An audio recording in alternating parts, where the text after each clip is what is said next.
Hello, welcome to TechSynMath.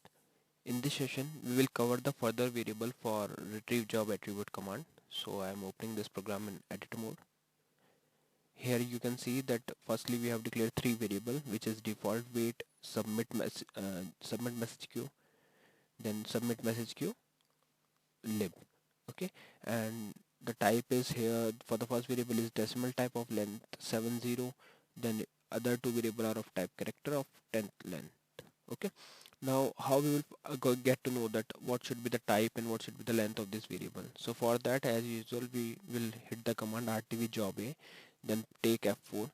Here once you take F4, you will reach to this screen where every variable is mentioned with their detail.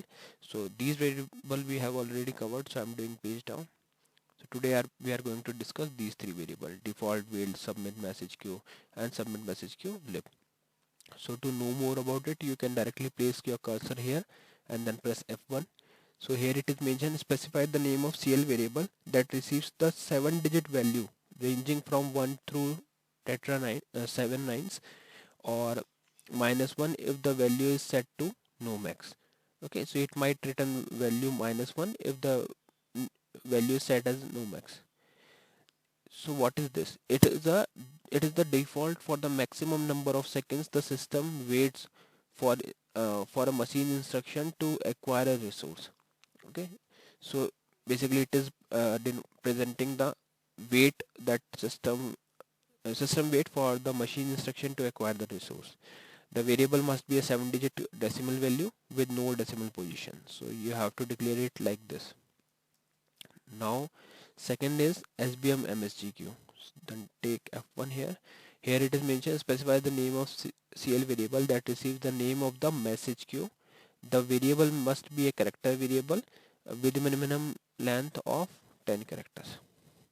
Another one is will represent the library. So here it is mentioned, specify the name of CL variable that receives the name of the library containing the message queue described previously.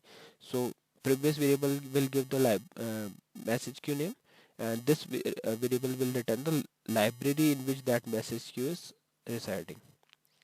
This variable must be a character variable with minimum length of 10 characters. So we got the information for these three variables, and now it's time to declare it, as we have already done it. So in this way you can declare it. Variable name could be anything, just make sure that you are passing the same data type and length. Now doing page down. So once this line number 16 got executed, we will receive the values in our three variables.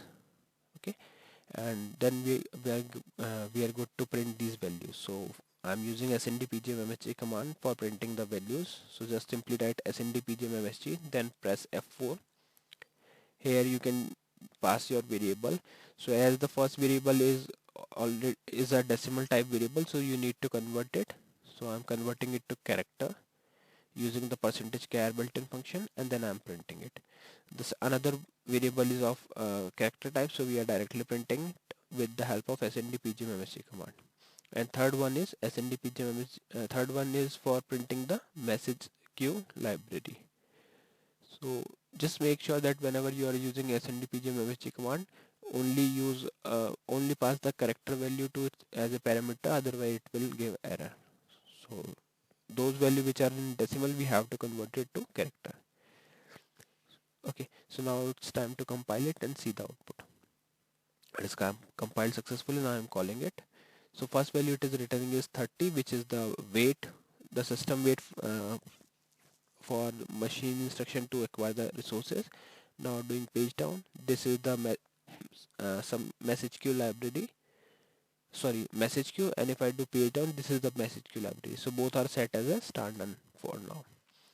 So if you want to utilize such information in your program, then you can use this RTVJOBA command. I hope it is clear to all of you, and that's all for this session. In the upcoming session we will discuss few more things. So thank you for watching TechSynMath.